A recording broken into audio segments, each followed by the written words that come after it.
Hey folks, Jim Thomas here, Fitness Management and Consulting, and welcome to our channel today. I appreciate y'all being here. And if you're new to the channel, if you're finding us that very first time, welcome. It's great to have you. And before we get into our topic here today, just a quick reminder, my focus, my mission here in the channel is I want to be able to provide as much information as I can to as many people as I can, across all regions.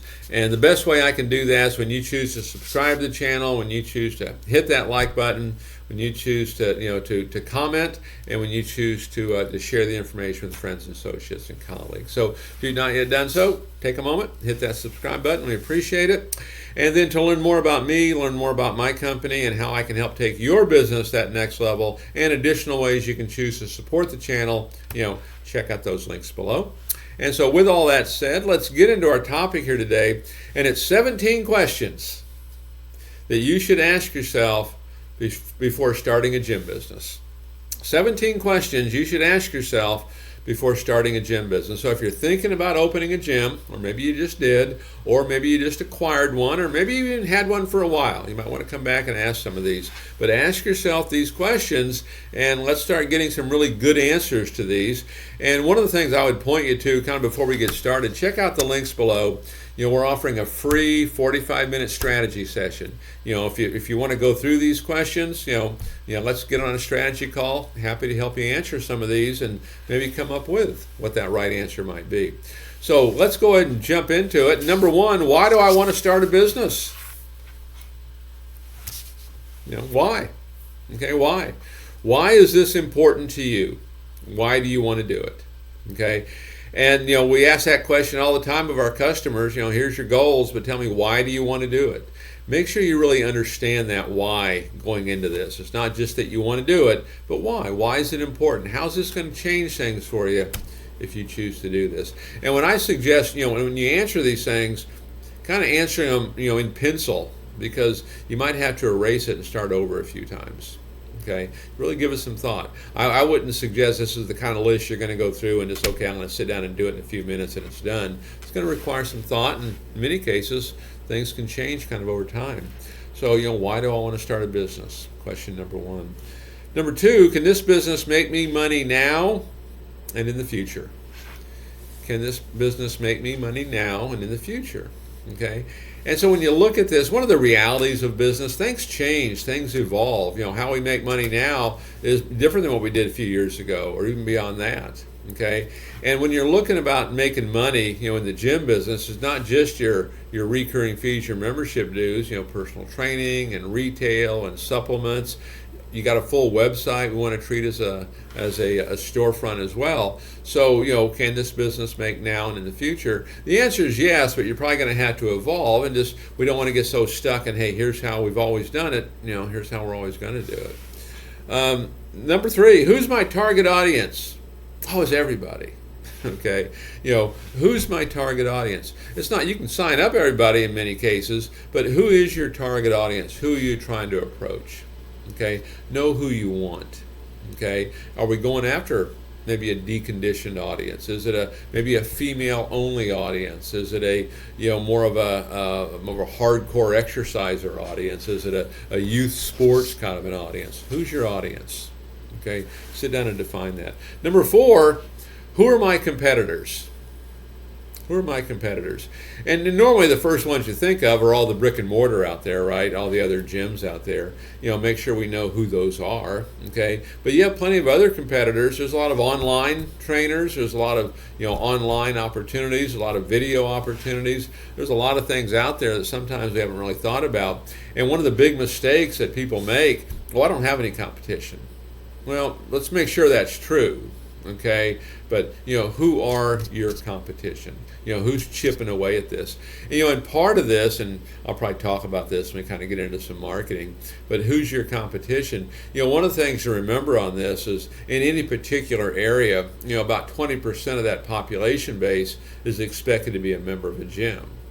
If you want to eliminate competition, how can we attract that 80%, that uncontested market? Kind of think about that one a little bit. Number five, what's your USP? What's your unique selling position? What's your differentiation? What are you going to do that's so different than everybody else? What are you going to do that's so much better than everybody else? This gets back to knowing your competition. What are they doing? Where are their holes in the marketplace? What's not being provided? What are you going to be so much better at? What are you going to be doing that's so much different? Understand that one. How will I market my business? Number 6, how will I market my business? Now, this is one of the more important questions, because when I get involved in clubs, particularly the turnaround kind of situations, one of the more commonalities of why they struggle, it's a failure to properly understand sales and marketing. Okay, we get into this, if we build it, they will come mindset. I don't care how nice your facility is, we've got to get the word out. And from a marketing standpoint, one of the biggest challenges that any small business has is the issue of obscurity. Nobody knows who you are, and those that do, they don't have you at top of mind. And what your goal needs to be, we want every single person out there to know who you are.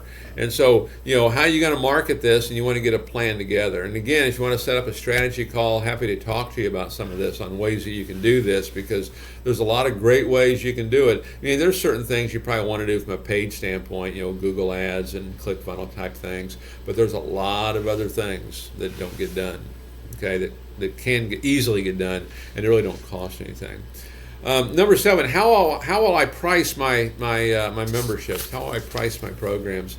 And one of the things that I hear frequently is, well, I saw somebody else doing this price and I really like it, so I decided to do it. We don't know if it was working for them, do we? Okay. And so generally, how do we look at this? When we're helping you prepare like a budget pro forma, we've got our expense categories, and here's what it's going to cost us roughly to run this.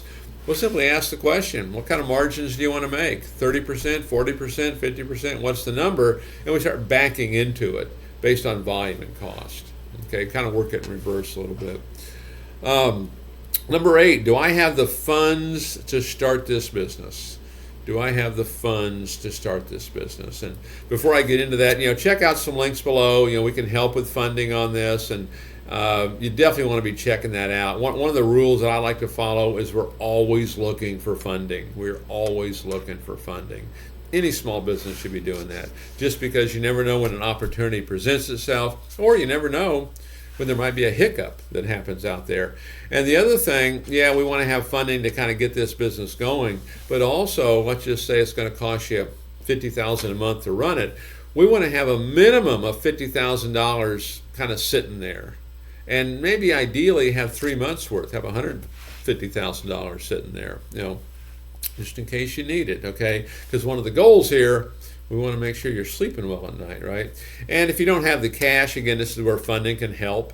Maybe it's lines of credit, whatever it might be, but other good ways to kind of get that. But do I have the funds to start this business? And part of this, and these are things we help clients with, is when we're helping to prepare, budget pro formas and cost, equipment cost and, tenant improvement cost, finish out cost, ramp up to profitability cost, figuring out all those kind of things.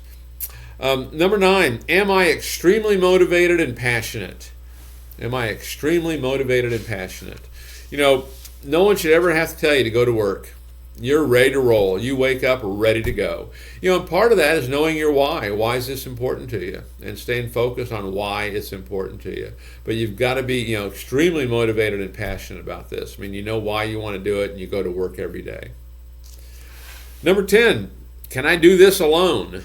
Depending on the business, maybe, okay, in some cases, but can you do it alone? In most cases, no. In most cases, you're going to need staff, and you're going to want to have strategies to have that kind of staff. And, one of the things that I would talk about here a little bit, just in terms of can I do it alone, is, one of the kind of the modern, terms, modern phrases out there is that lifestyle entrepreneur.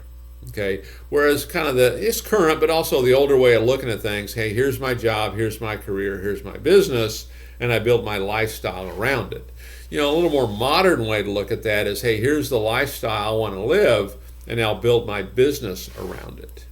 Okay, a little bit different way of thinking. Okay, but can I do this business alone? Some cases you might. Okay, most cases you won't. Number 11, how many employees will I need? Okay.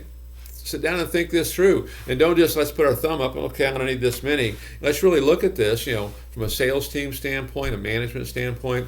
One of the things we want to look at when we're doing our budget pro formas, and let's just talk about it at maturity, and we'll call 12 months. We'll talk 1 year, kind of as maturity. Basically, your staffing cost, your payroll cost, about 40% of your revenue is about where you want that to be. Number 12, what resources do I already have? Do I have resources? Financial resources, staffing resources, equipment resources. What resources do I already have? Let's don't go out and get something if we already have it. In a manner of speaking, let's do more with less. Number 13, this is usually a kind of a big one for a lot of folks, is are you ready to invest your time into this business? Are you ready to invest your time? Because getting it started is going to require that you invest your time. Make sure if you have family members and all that, make sure everybody's on board here. Make sure you got everybody together. But question number 13 is, are you ready to invest your time to start this business? Number 14, how will I set up the legal structure? And that one's a pretty easy one. I'd go to my accountant and we'd get that done. Okay, but setting up the legal structure, and not just the legal structure, but understanding kind of the legalities of this. What do we have to do? Do we have to be bonded? What's the cooling off period for the customer? What's the font need to look like on the agreement? Those kind of things. Okay, what kind of taxes will I need to pay? Okay, most cases you're going to have sales taxes, and if you own property, you're going to have property taxes. What do those taxes look like? We don't want to be surprised on this. Okay, number 16. What are my goals? We kind of started a little bit with some of that, but what are my goals? What are your goals? What are you trying to accomplish? Do you want to grow this into a bigger facility? Do you want to grow multiple locations? Do you want to license the name? Do you want to turn it into a franchise? Do you want to build it up? Do you want to sell it and then maybe go do something else? What are the goals there, and why are those goals important? You want to think this through. And then this is partially like when we're helping with business planning, with clients, it's really an educational thing of really, getting a high level education on this as to what it is that you want to do. And then lastly on my list, when are you ready to start? When are you ready to start? I really operate on the philosophy that the best time to do anything is right now. The best time to do anything is right now. If this is something you want to do, get started.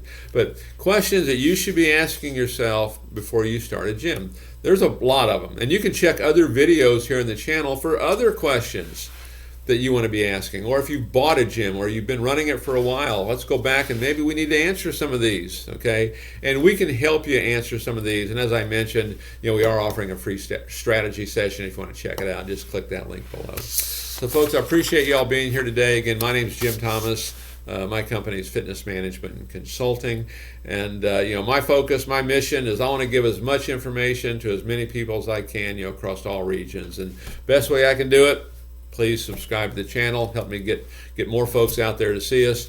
And then to learn more about me, learn more about my company, and how we can help take your business that next level, and additional ways you can choose to support the channel. Check out those links below. And we look forward to seeing you all in that next video.